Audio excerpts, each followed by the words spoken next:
At 27, Justine Crawford believed in fairy tales.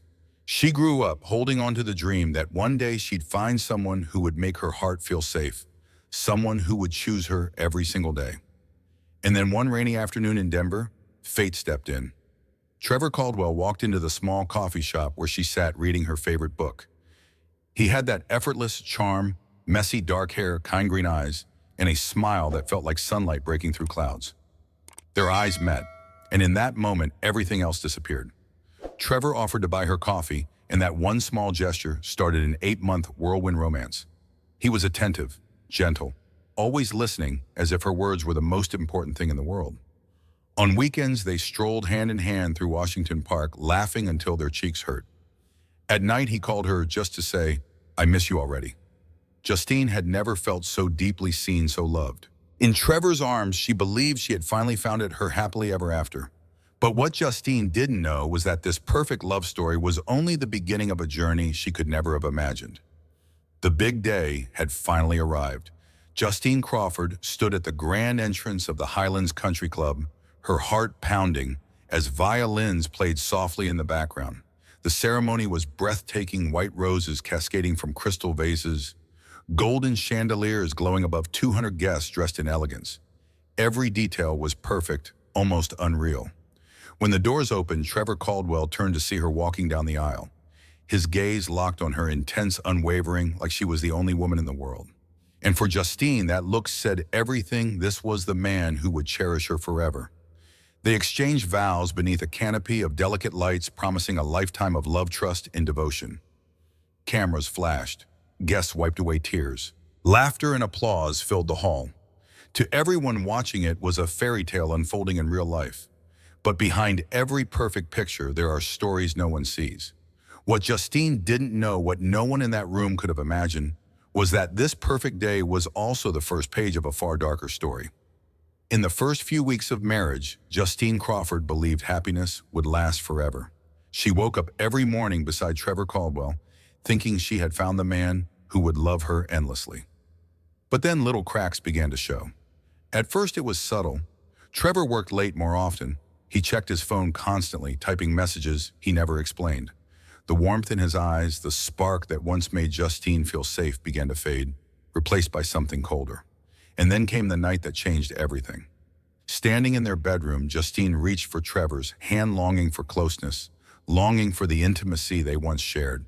But Trevor pulled away. His voice was sharp, distant, almost unrecognizable, as he whispered the 4 words that would haunt her forever. "My body, my choice." Justine froze. Her heart sank, her chest tightening, as if the air had been pulled from the room. She searched his face, waiting for an explanation, but all she saw was indifference. That night, Justine Crawford lay awake staring at the ceiling, questions screaming inside her head. What happened to us? Why is he shutting me out? Did I do something wrong? The man she married, the man who once promised her forever, now felt like a stranger lying beside her. And deep down, Justine knew something was terribly, terribly wrong. 6 weeks. That's how long Justine Crawford had been counting the days since her perfect wedding. 6 endless weeks of confusion, silence, and heartbreak. Every morning she woke up next to Trevor Caldwell, hoping, praying that today would be different. That maybe this would be the day he smiled at her the way he used to. But each day brought the same cold distance. The man who once couldn't stop holding her hand, who used to kiss her forehead when no one was looking, now barely touched her at all. The warmth was gone. The laughter had faded. And the house that once felt alive now echoed with silence. Justine tried everything to reach him. Soft words, gentle touches, quiet dinners where she waited for him to talk. But Trevor sat across from her, scrolling endlessly on his phone, giving short answers, avoiding her gaze. Every night she cried quietly into her pillow, making sure he didn't hear. And every night she asked herself the same haunting question: what happened to the man I married? She replayed their memories in her mind, the first time they met, the sweet texts, the promises whispered late at night. None of it made sense anymore. 6 weeks ago, Trevor Caldwell looked at her like she was his entire world.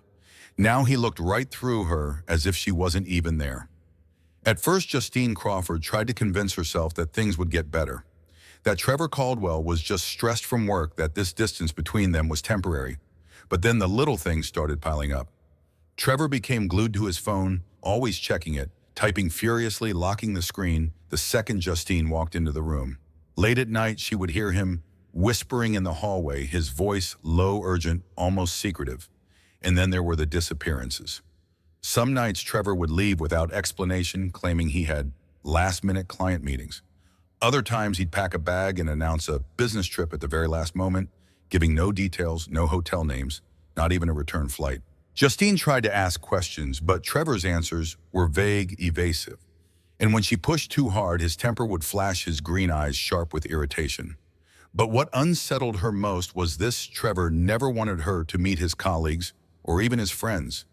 Whenever Justine suggested joining him for dinner with coworkers or attending a company event together, Trevor would shut her down immediately. "It's boring. You wouldn't enjoy it," he'd say, brushing her off with a cold smile. But deep down, Justine Crawford felt at the growing distance, the secrets piling up like shadows creeping across their once bright love. Something wasn't just wrong. Something was being hidden. One ordinary afternoon, Justine Crawford decided to tidy up Trevor Caldwell's home office. She told herself it was nothing, just straightening a few papers, putting things in order.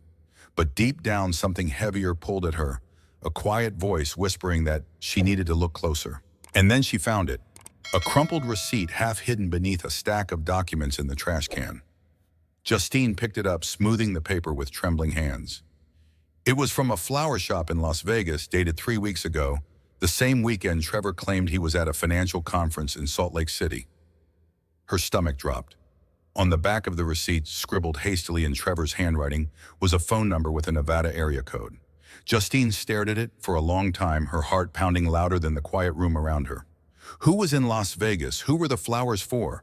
And why did Trevor lie that night she saved the number into her phone?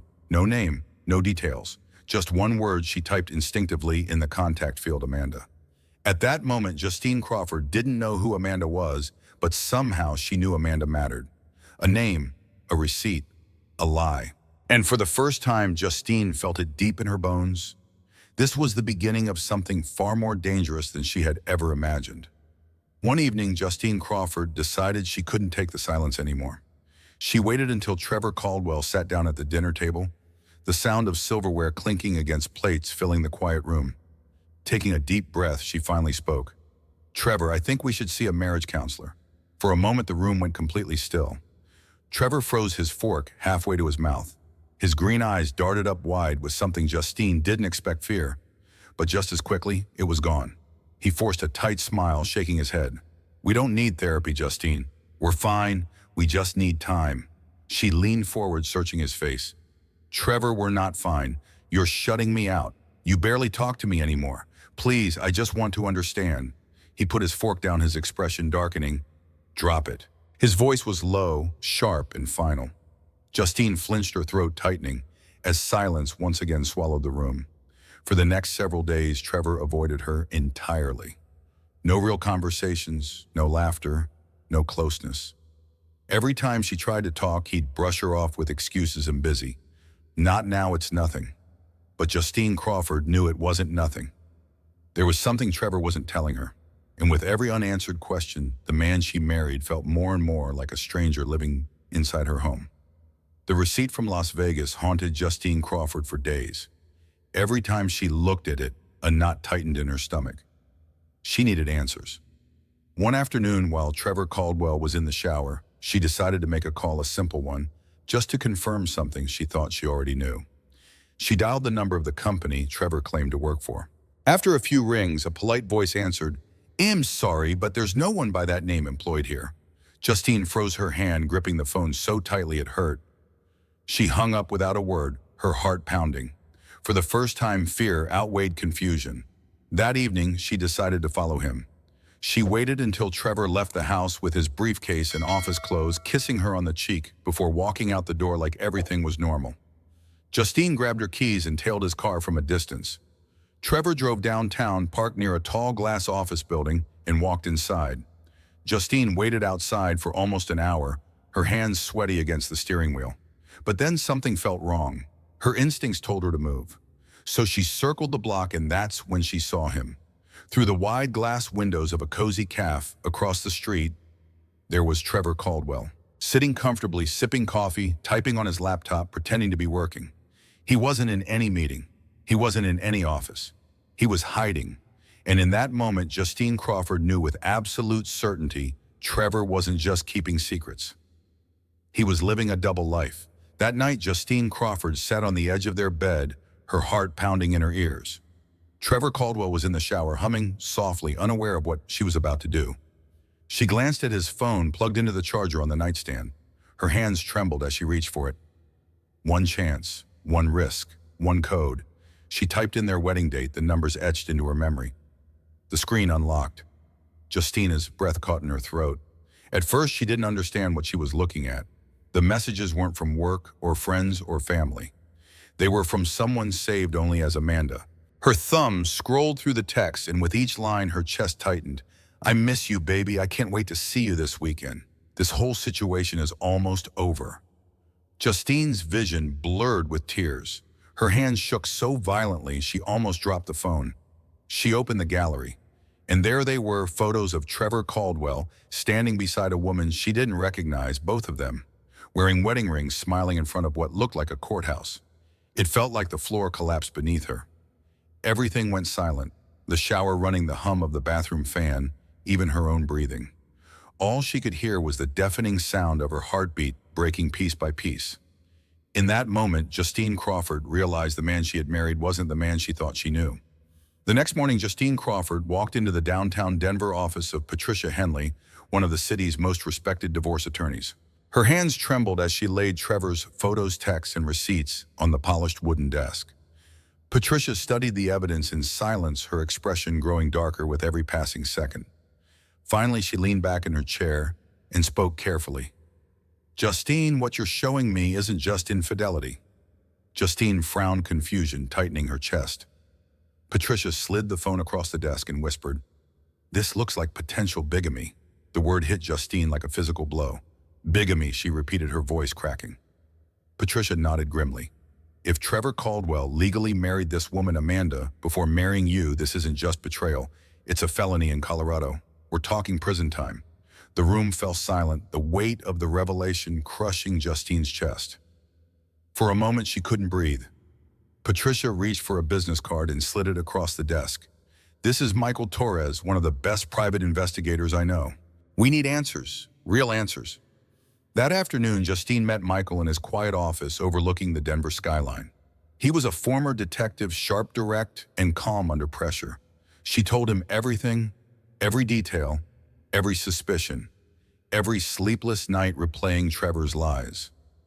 Michael nodded slowly, taking notes, then looked her straight in the eye.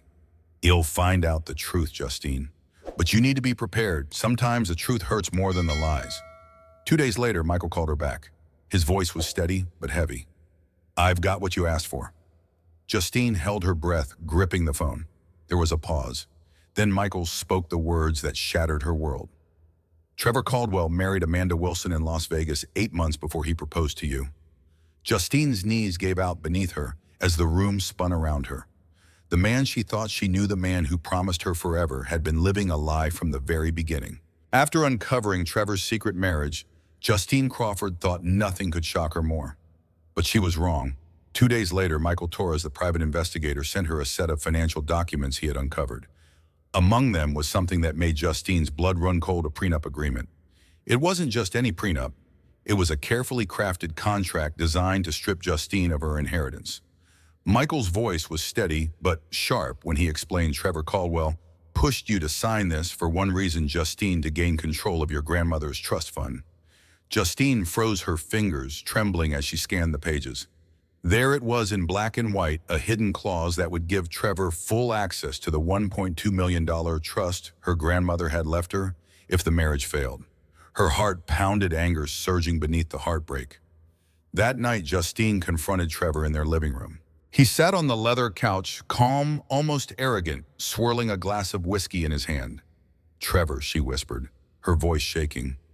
Did you marry me for my money? He didn't deny it.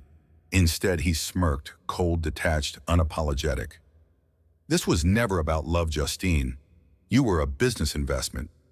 The words sliced through her chest like a blade. Every sweet memory, every whispered promise shattered in an instant. Trevor leaned back, crossing his legs, his voice almost mocking. The prenup that wasn't to protect you, it was to protect me. In that moment, Justine realized the depth of his betrayal. Trevor Caldwell wasn't just unfaithful. He wasn't just a liar. He was a predator, and she was his biggest score. Just when Justine Crawford thought she had uncovered the darkest secret, the private investigator Michael Torres called her late one night. His voice was low, almost trembling. "Justine, I think you need to sit down for this." She clutched her phone tighter, her breath shallow. "What is it, Michael?" There was a pause too long, too heavy before he finally said it. "Amanda, she's not just Trevor's secret wife." Justine's mind raced. "What do you mean? Who is she?" Michael inhaled sharply, then delivered the blow. "Amanda Caldwell is Trevor Caldwell's biological sister." The words slammed into Justine's chest like a wrecking ball. Her legs gave out, and she sank onto the couch, her entire body shaking. "That's impossible," she whispered, her voice breaking. Michael continued, his tone urgent now. "This isn't just infidelity, Justine. This is organized fraud. They've been running marriage scams together for years, and you're not their first victim." As he spoke, Michael sent her a series of documents, birth records, marriage certificates, bank statements. Evidence that Trevor and Amanda had conned at least 4 wealthy women across 3 different states. Suddenly, every missing piece clicked into place. The secret trips, the Las Vegas wedding, the fake company. This wasn't about love. It was a criminal operation. Justine sat frozen in silence, tears streaming down her face, but inside something shifted. The heartbreak was still there, but now a new fire was burning. Trevor Caldwell hadn't just broken her heart. He had chosen the wrong woman to mess with. After the shocking discovery, Justine Crawford refused to break. Instead, she called a secret meeting with attorney Patricia Henley and private investigator Michael Torres. In Patricia's dimly lit office, a plan began to form, a trap so perfect it would expose Trevor Caldwell and Amanda for everything they were. Michael laid out the strategy. "Justine, we let him believe he's winning. We play into his hands, make him think the divorce is exactly what he wants." Justine clenched her jaw, nodding slowly. "So I file for divorce." Patricia leaned forward, her eyes sharp behind her glasses. "Exactly. Trevor believes once you're gone, he can access the trust fund. Hell Act. And when he does, the FBI will be waiting." The next morning, Justine signed the divorce papers. That evening, Trevor Caldwell came home pretending to look surprised when he saw the envelope on the table. Inside, his lips curled into the faintest smirk. Justine had given him exactly what he wanted. He didn't know it yet, but the hunter had just become the hunted. The trap was set. Inside, a federal operations van parked across from Trevor Caldwell's bank screens, lit up with live surveillance footage.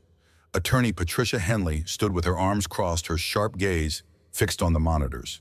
Next to her, private investigator Michael Torres adjusted the earpiece, whispering into the mic. "Unit 1 confirmed visual. Trevor's moving. Repeat, Trevor's on the move." Justine sat silently in the corner, her hands trembling, her heart pounding so loudly she could hear it in her ears. A federal agent turned to her. "Don't worry, Ms. Crawford. The moment he tries to touch your trust fund, we'll have him." Across the street, Trevor Caldwell walked confidently into the bank, his phone glued to his ear. Inside the car, 2 blocks away, Amanda sat waiting, checking her watch nervously. FBI cameras zoomed in on every movement, Trevor's hands, his facial expressions, even the contract he carried in his briefcase. Then came Michael's low whisper. Amanda just texted him, "Is it done? We've got confirmation." Patricia exhaled slowly. "This is it, the moment we've been waiting for." Every agent tense, fingers hovering over radios ready for the signal. Trevor Caldwell thought he was walking into a payday. He had no idea he was walking straight into a federal trap. Inside the bank, the air was heavy with silence. Trevor Caldwell stepped up to the counter, sliding the legal documents across, his voice steady, confident. "I need full access to the Crawford Trust." The banker smiled politely, typing on the keyboard. But under the desk, an FBI signal had already been triggered. Across the street in the surveillance van, private investigator Michael Torres whispered into his mic, "Unit 1, stand by. It's happening." Attorney Patricia Henley placed a firm hand on Justine Crawford's shoulder. Her voice was low but steady. "This is it. Stay strong. It's about to end." Suddenly, FBI hands where we can see them. The glass doors burst open as armed agents stormed the bank, shouting commands. Trevor froze, his face draining of color. 2 blocks away, Amanda received the text message she had feared the most: abort. It's over. But before she could even start the car, federal agents surrounded her vehicle, weapons drawn. Inside the bank, Trevor was shoved against the counter, cold steel cuffs locking around his wrists. He stared at Justine, who had walked in behind the agents, her eyes filled with fire, pain, and vindication. Trevor's voice trembled. "Justine, I can explain." Her reply cut through the chaos like a blade. "No, Trevor, you lied. You used me. Now you pay." And with the metallic snap of the final handcuff, the predator became the prisoner. The courtroom was silent. Trevor Caldwell sat at the defendant's table, hands cuffed, shoulders slumped. Beside him, Amanda Caldwell avoided everyone's eyes, her face pale. The judge's gavel slammed down, echoing like thunder. Court is now in session. The federal prosecutor stood, his voice sharp and unwavering. "Your Honor, the United States charges Trevor Caldwell and Amanda Caldwell with multiple federal crimes, including bigamy, mail fraud, wire fraud, identity theft, and systematic financial manipulation over 5 years." Gasps rippled through the courtroom. Justine Crawford sat in the gallery, her hands clenched tightly in her lap, trying to steady her breathing. As the evidence was presented, the fake wedding photos, the hidden bank accounts, the secret trust documents, Trevor's expression slowly collapsed. His confident smirk from months ago was gone, his charm useless. His empire of lies burned to ashes. The prosecutor turned toward the jury, his voice ringing with finality. "Ladies and gentlemen, this was not love. This was a calculated, cold-blooded scheme, and today justice demands accountability." Trevor looked at Justine Crawford for the last time.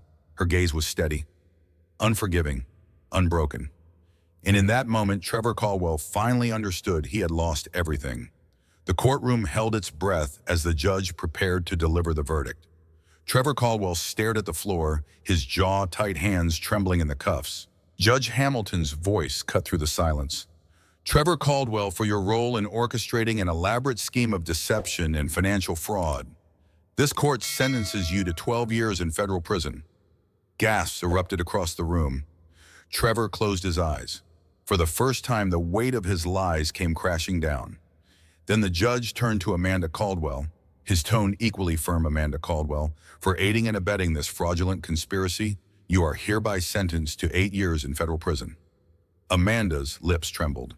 A single tear slipped down her cheek, but there was no forgiveness in the room. Moments later, an FBI spokesperson addressed the press outside the courthouse. "After a 2-year investigation, we have confirmed that Trevor Caldwell and Amanda Caldwell conspired to defraud at least 4 women across multiple states, stealing nearly $2 million. Cameras flashed. Microphones crowded forward. And at that moment, justice wasn't just served. It was delivered with precision. Months had passed since the verdict, but the echoes of betrayal still lingered in Justine Crawford's heart. Nights were the hardest, the silence used to remind her of everything she had lost: her trust, her dreams, her sense of safety.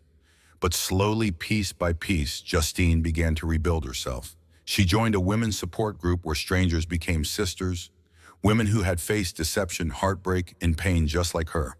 Therapy became a safe place where she faced her fears, her anger, and finally her forgiveness, not for Trevor Caldwell or Amanda Caldwell, but for herself. The woman who once cried herself to sleep now woke up with clarity. She learned to take back control over her finances, her emotions, her entire life. And one morning, standing in front of the mirror, Justine Crawford whispered softly to herself, "You survived. You are stronger than you ever thought." That moment wasn't just healing. It was rebirth. Standing in front of the camera for the first time since her nightmare ended, Justine Crawford took a deep breath. Her voice was steady, but her eyes carried the weight of everything she had endured. "To every woman watching this, listen to me carefully," she said softly yet firmly. "Trust your instincts. If something feels wrong, it probably is." She paused, letting the words sink in before continuing. "Protect yourself, your heart, your finances, your identity. Love deeply but never blindly. Because when you give away your trust, make sure it's to someone who deserves it." Justine's story was painful, but her survival was powerful. "I learned the hardest way," she whispered, "that love without boundaries can destroy you. But love, when guided by both heart and mind, can set you free." And with that, Justine Crawford smiled for the first time in months, not because she had forgotten the past, but because she had finally taken back her future. In the quiet of her room, Justine Crawford sat by the window, the evening light washing over her face. Her breath trembled as she whispered, "Trevor destroyed my life, but he didn't destroy me." A single tear rolled down her cheek, but there was strength in her voice now. I found myself again, and this time she paused, taking in the weight of her words. This time I am free. The screen fades to black, and for the first time in a very long time, Justine Crawford smiles. Not because the pain is gone, but because she survived it. Justine Crawford's story is not just about betrayal, it's about awakening. It teaches us three powerful truths. First, listen to your instincts. If something feels wrong, it probably is. Second, protect your heart, but protect your finances too. Love should never blind you to the reality of trust and security. And third, you are stronger than you think. No matter how deep the betrayal, you can rise again, rebuild, and reclaim your freedom. Justine lost almost everything, but she found herself. And that is the ultimate victory. If this story touched your heart, don't forget to like this video, subscribe, and turn on the notification bell. Every week we bring you powerful real-life stories that inspire, heal, and change the way we see the world. Be part of our community, because your next life-changing story is just one click away.